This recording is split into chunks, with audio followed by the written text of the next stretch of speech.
कहानी की शुरुआत में हमें कुछ लोगों को दिखाया जाता है जिन्हें बुरी तरह टॉर्चर किया जा रहा था। एक आदमी खौलता हुआ पानी उन लोगों के शरीर पर डाल देता है, जिस कारण उनकी चमड़ी छिल जाती है। कुछ लोगों को तो ये लोग जिंदा जला देते हैं, तो कुछ को घंटों तक पानी में डुबाकर मार दिया जाता है।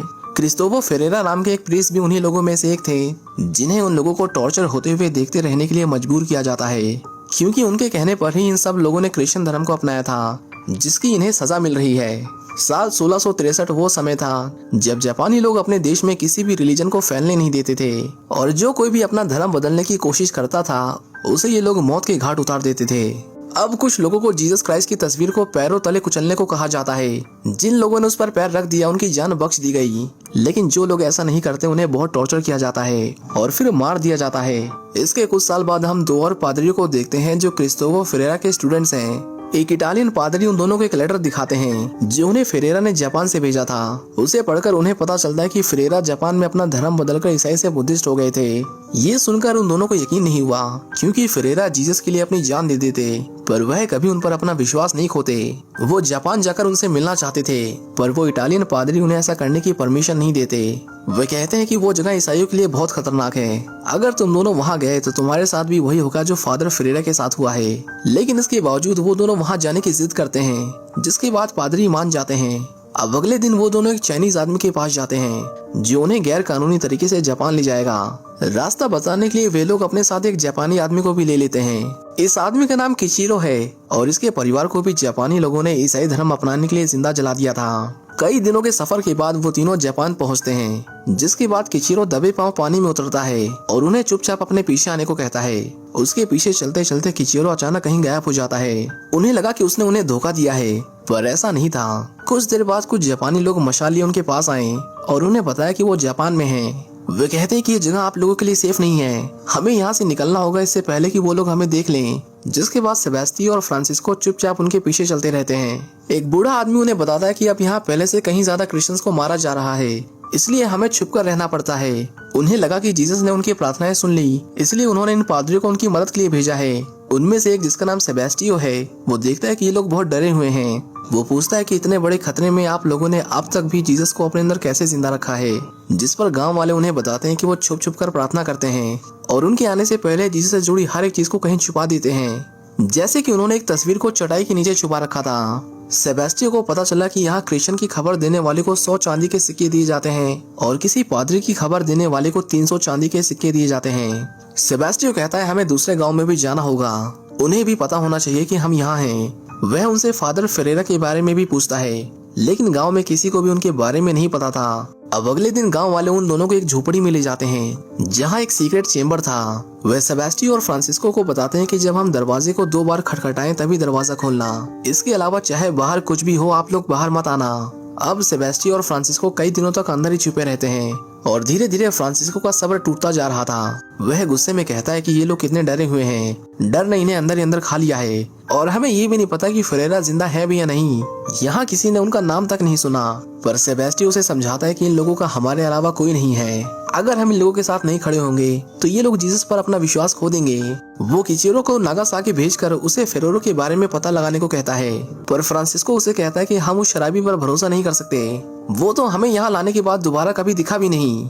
अब इसी तरह उन्हें छुपते हुए काफी दिन बीत जाते हैं, जिसके बाद एक दिन फ्रांसिस्को परेशान होकर बाहर निकल जाता है और वह दोनों खुले आसमान के नीचे लेट जाते हैं। जब वे धूप ले रहे थे तभी फ्रांसिस्को की नजर कुछ लोगों पर पड़ती है जिन्होंने उन्हें देख लिया था, जिसके बाद वो दौड़कर तुरंत अंदर छुप जाते हैं और डर के मारे पूरे दिन बाहर नहीं आते। शाम को उन्हें बाहर से कुछ लोगों की आवाज आती है जो उन्हें बाहर आने को कह रहे थे, लेकिन उन लोगों ने अब तक दरवाजा खटखटाकर सिग्नल नहीं दिया था, जिस वजह से दोनों पादरी बाहर नहीं निकलते। अब सेबेस्टियो को लगा कि हो सकता है कि वो दूसरे गांव से हो, इसलिए वो फ्रांसिस्को के लाख समझाने के बाद भी बाहर निकल जाता है और उन्हें वापस जाने से पहले रोक लेता है। वे देखते हैं कि उन्हें सच में मदद की जरूरत थी। सेबेस्टियो ने उनके छिले पैरों की मरहम पट्टी की और उनकी सलामती के लिए ईश्वर से प्रार्थना की। उन्होंने बताया कि किचिरो से हमें आप लोगों के बारे में पता चला, वो भी हमारी तरह क्रिश्चियन है। सेबेस्टियो और फ्रांसिस्को को लगता था कि वो क्रिश्चियन नहीं है, पर वो लोग उन्हें बताते हैं कि ऐसा नहीं है। 8 साल पहले वो भी क्रिश्चियन हुआ करता था। उसके पूरे परिवार को यहाँ के लोगों द्वारा पकड़ लिया गया और उन्हें सबके सामने जीसस का अपमान करने को कहा गया। सबसे पहले किचीरो ने जीसस की तस्वीर पर पैर रखकर अपनी जान बचा ली, लेकिन उसकी पत्नी समेत उसके पूरे परिवार ने ऐसा नहीं किया, जिस वजह से उन्हें उसकी आंखों के सामने जिंदा जला दिया गया। ये सब जानकर पादरियों को किचीरो के बारे में बहुत बुरा लगा। वो अगले दिन हर एक गाँव में जाकर दूसरे क्रिश्चियंस का भी हौसला बढ़ाना चाहते थे, पर अभी जिस गांव में वे थे उस गांव का मुखिया मोकिची उन्हें वहां जाने से रोकता है। वो कहता है कि वहां आपकी जान को खतरा है, लेकिन इसके बावजूद सेबेस्टियो वहां जाने का फैसला करता है और फ्रांसिस्को वहीं रुक जाता है ताकि इन लोगों को सहारा दे सके। अगले दिन सेबेस्टियो उनके गांव जाता है, जहां उसे किचीरो भी मिला। सब उसका अच्छे से स्वागत करते हैं और सेबेस्टियो देखता है कि यहाँ के लोगों ने इतनी मुश्किल घड़ी में भी अपना विश्वास नहीं खोया था। खुशकिस्मती से उसे वहाँ एक बूढ़ा आदमी मिला जो जानता था कि फेरेरो कहाँ मिलेंगे। वह बता दे कि उन्होंने फेरेरो को आखिरी बार नागासाकी में देखा था, जहां सारे क्रिश्चियंस को लेकर जाया जाता है। सेबेस्टियन ने देखा कि गांव वालों को अपने विश्वास को कायम रखने के लिए उससे छोटी छोटी चीजें चाहिए थी, जिससे उनकी हिम्मत बनी रहे। जिसके बाद वह भूसे की छाल से बने हुए क्रॉस और अपनी माला के एक एक मोती गांव वालों को देता है, जिसे पाकर सभी की खुशी का ठिकाना नहीं रहा।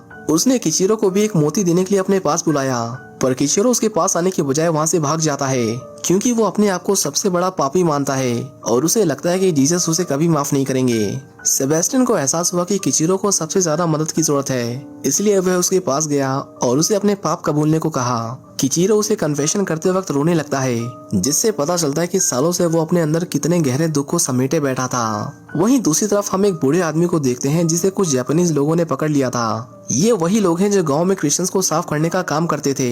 मोकिची कहता है कि हम बुद्ध के मंदिर में प्रार्थना करते हैं और हर साल टैक्स भी भरते हैं, तो फिर हमारे साथ ऐसा क्यों किया जा रहा है? वो आदमी बोला, तुम सब अच्छे लोग हो, लेकिन मुझे उन लोगों से दिक्कत है जो अभी भी छुप छुप कर किसी दूसरे धर्म को मानते हैं। हमें खबर मिली है कि वो यही है। वो अपनी जेब से ढेर सारे चांदी के सिक्के निकालते हुए कहता है कि जो कोई उनके बारे में बताएगा उन्हें ये सिक्के इनाम में मिलेंगे, और अगर अगले 3 दिन में मुझे कोई खबर नहीं मिली तो मैं 3 और लोगों को अपने साथ ले जाऊंगा और उनमें से एक तुम भी होगे। अब रात में सब एक बार फिर से इकट्ठा होते हैं। मोकिची कहता है कि हम अपनी जान दे देंगे लेकिन पादरी को कुछ नहीं होने देंगे। सेबेस्टियो जानता था कि अगर वो यहाँ रुके तो गांव वाले एक एक कर मारे जाएंगे, इसलिए वो किचीरो के गांव जाने का फैसला करते हैं।